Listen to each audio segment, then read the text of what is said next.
Coach, you've got an unflappable quarterback, five-play sequence that was pretty interesting. What were your conversations like with him post-game and/or today about just that in the game itself? Yeah, we just kind of decompress the game. It's you always walk off the field after any loss, feeling awful and everything went wrong, and then you watch it and you can see just where we can make some corrections. In regards to the interceptions he threw, it was really two of them were really good plays by the defenders. One of them by Roquan Smith. We've thrown that ball a lot, and backers are usually about a foot away, and he made that play. The other one, Jalen Johnson, just made a decision to jump a route, and the timing was good. The route was good. He just made a decision. I'm going to jump this route, and he did it. And so you don't want to overreact to those things. Obviously, it's the turnovers kill you where they happen. One of them, we had the flow there in the third quarter, and we're down 10-3, and the first one was picked for a touchdown. The second one, we were backed up a little bit, and they picked it off. And then the third one really was just a protection miscue where he got hit as he threw. So, you can say all day he threw 3 picks. He got hit as he threw it, and the defensive tackle picked it off. So I don't put that one on him. But you just continue to learn from him, anything you can take from those and move on. And, we got a big one this week, so we got to move on quickly. Have you ever seen a sequence of plays like that in your football life? Sometimes when it rains, it pours a little bit, and we just got to do a good job on the road managing the situation. But that's just part of football, and you have to not overreact to it. And we had 4 turnovers and 4 straight possessions, and our guys didn't panic. They just kept focus. There's time left for us to still win this game. They believed that. Went down and scored a touchdown, got a turnover, scored another touchdown. And then we're one stop away from having the ball with an opportunity to get a field goal to send us into overtime. I don't think anybody would have thought that with 9 minutes left in the fourth quarter, but there we were. And, we just didn't panic. Thank you.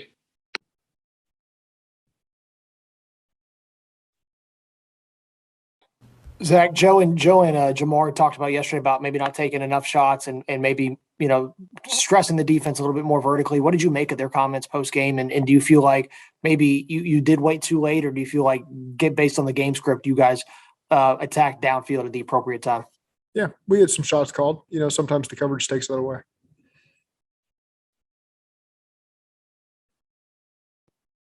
How much can getting the running game going affect that, loosen up the defense, maybe even more so than taking some shots? It was kind of a bit of a funny run game yesterday because he ended up with 20 carries for 60 yards. And really we felt like we had really good balance, 20 runs, 20 passes on first and second down. And there was only one negative run. And so a lot of 2 and 3 yard runs, and you're really close to breaking some of those for 6 and 7 and being in better situations there. So none of the runs really hurt us, but just we didn't have enough really good runs. We just had some that just got us a couple 2, 3, 4 yards there. And again, it's usually just one little thing away. It's not so much what they're doing, but just some things that we can improve on ourselves. And so again, it was just a 20 carry for 60 yards. Where we felt like there was a little bit more meat on the bone than what we ended up getting. Those are just some things that we got to improve on. Ryan kind of mentioned, you guys ran against some light boxes and hoped that those would hit for more than they would. Is that kind of the frustrating part? Because you not waste it down. I shouldn't say that. You use it down on a running play especially when you're trailing, and because you have a light box, you don't take advantage of it. Is that kind of doubly critical you just have to at that point?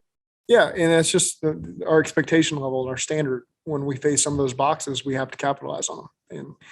And again, it's early in the season. We know we're going to get into a rhythm here and have a great running game. And there was just a couple of missed opportunities in that regard in this game. Zach, what do you want the offensive identity to be? That we can build off of our run game, and still be able to have an efficient run game that really challenges people. So they got to put extra guys in the box and then take advantage of the playmakers that we have on the perimeter. When you look at what's been going on with your pass protection last week, you had said that the number 5 sacks wasn't really telling of how the offensive line played. When you looked at the 9 hits that Joe took, how did you grade that out? And following up on that, you gave a lot of credit to Chicago's defensive front, but obviously the road doesn't get easier with Pittsburgh's defensive front. So I guess, how are you planning to manage what happened on Sunday to get ready for another tough defensive front this weekend? Yeah, that's life in the NFL. You're always going to play really good fronts that get after the passer, and it is hard. You have 4 sacks. One of them's on a screen where we didn't actually run the screen, and so if you guys watched it, the linemen all release and he gets sacked, and people are going to say, "Oh, the line gave up 4." That's not true. There's just things like that you got to work through. We know what the conversation always is after a game like that. 9 hits. I don't know what's defined as a hit. If a guy puts his hand on his shoulder and barely touches him, is that a hit? So again, we got to be efficient.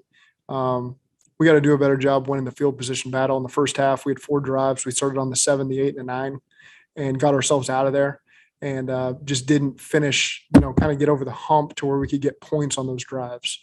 And then in the second half, the turnovers are what kill us. So you feel awful in the locker room after the game. We scored 3 points, and then late in the game added the 2. But you just got to look at each drive critically and what could we have done different. And it just came down to 3 third and less than 5s in the first half, and in the second half, they stepped up and made 3 plays that created really 4 plays that created 4 turnovers. They weren't malicious plays, by guys on our behalf. It was just getting a little loose with the details, and they took advantage of it. And that's the Chicago defense that I've seen for a long time. That's what they do. And we knew that going in, and Pittsburgh's going to be the same way. And so we got to learn from these mistakes. It's a long season, and make sure that we learn from them so we can improve this week. And from an injury standpoint, how did things work out yesterday? It looks like Xavier got dinged up a little bit. Is he okay? Yeah, I think we'll be day to day with Xavier. So that's kind of the one. We'll get more information here today. I just saw him 5 minutes ago, and he's feeling a little sore, but we'll see how it goes at the end of the day. Zach, what did you think of your detail execution? You talked about a couple of plays in the first half. I wanted to focus on 2 of them. The one that hit that Joe went to Mixon on a in cut, it looked like, and the linebacker and the slot corner stayed with their guys, and it went off the back of the defender. And the other one was I believe the 4th and short after Jamar missed a block, and the throw out to T, and Brian said that was just a good defensive play. What did you think of the detail execution on those 2 key plays? Yeah, well, the first one's a great point by you. Whether they passed it off or they didn't, I'm still unsure, because one guy passed it off and the other one didn't. And so, again, they gave us a man look there. We've been really efficient with that call. 33, whether he was supposed to do that or not, I'm still unsure, but he made the play there. And again, they turned a guy free. That ball's coming out pretty quick, usually versus that type of look. And so again, that'd be one at the end of the season. I'd be curious to ask them, did they mean to do that or not? I still don't know. The next one, we got to just be more detailed. It's a one-on-one with a great receiver on a defensive back in a critical situation. And I won't get into the detail, but we can be a little more detailed to help create the separation there. Great. Thank you. Zach, as far as Xavier's concerned, what did he injure? His leg. Gotcha. And as far as Joe Burrow is concerned, there's a lot of talk, obviously, outside about the hits he's taken. How concerned are you about the number of hits he's taken over the past 2 weeks? Well, again, we watch the hits, and so I think it's just kind of something that people run away with, not necessarily watching exactly how they all happen and what's defined as a hit. Oftentimes they just push him on the shoulder and people call it that's 1 of 9 hits. I don't even know that he knows he got touched. And a couple of the sacks, we just got to clean up. We cannot have 9 sacks through 2 games. And you really can't – it's almost like we got 9 different guys responsible for those sacks, and a receiver not running a screen is responsible for a sack. And so that's what's frustrating. If it was one piece that you could just solve and say, hey, we got to get this guy fixed because he's given up 4 sacks in 2 games, that would be easy. When it's things that are easily correctable and it's just one guy on each play, then that's when we get frustrating. So again, we got to do a better job protecting the quarterback.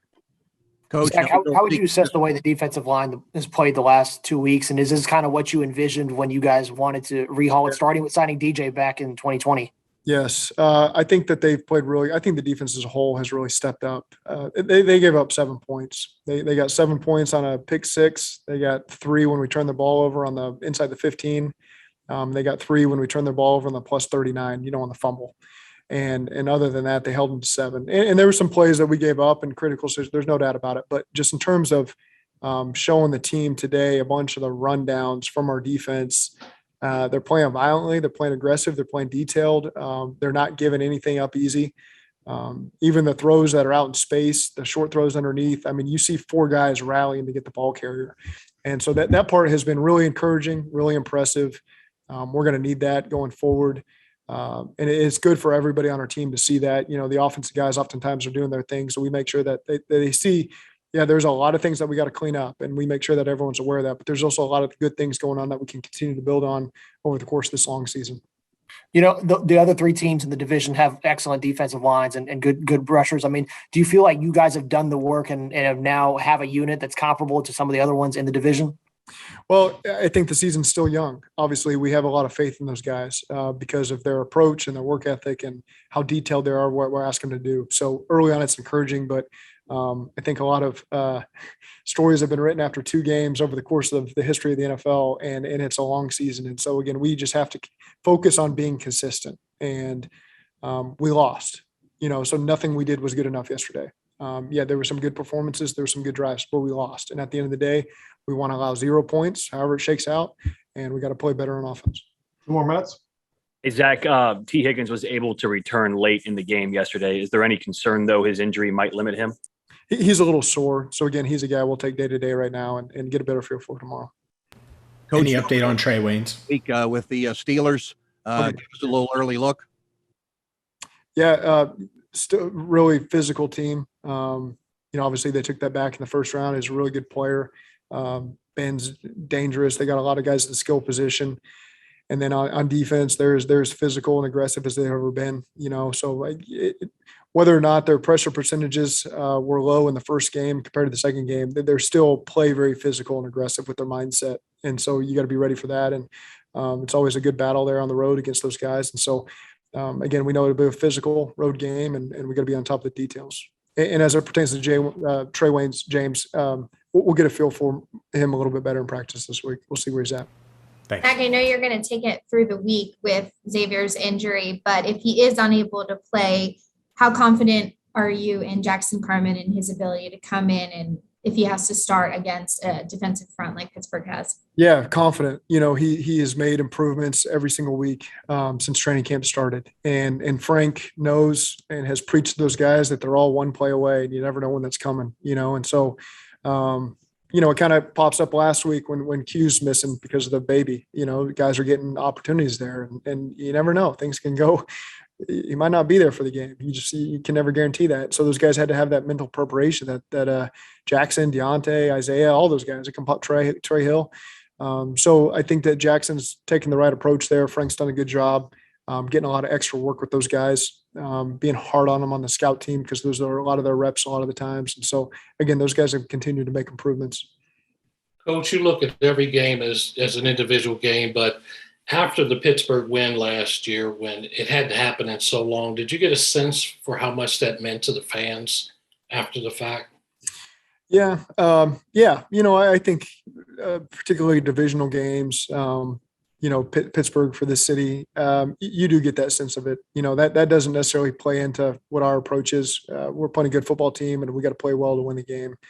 But you always like to make the fans happy as well. Yeah, One last question. Hey, Zach, is moving the pocket something you would like to do more of, or is there some risk management involved there with them still coming off the injury? No, you just assess kind of what the defense is going to present to you, and so there were times that we moved the pocket that game, and Khalil Mack's in a wide 9 technique, and he's not going to let you move the pocket. He's going to make sure you get the ball out very quickly, and we hit CJ on the perimeter, and he broke a tackle for a 4-yard gain, and then we hit him for a no-yard gain. So trust me, we look at every avenue to make sure that we're doing the right things to protect our quarterback, get him on the edge, and sometimes you face Robert Quinn, Khalil Mack, Akeem Hicks, and they're going to present their own issues, and you just got to be smart with that. Same thing goes this week. This is a great front, and we might be on the perimeter 20 snaps in this game. We might not. We'll assess over the course of the week whatever's the best to try to be efficient in the pass game and protect our run game at the same time. All right, Coach, we'll let you go. Thanks for your time.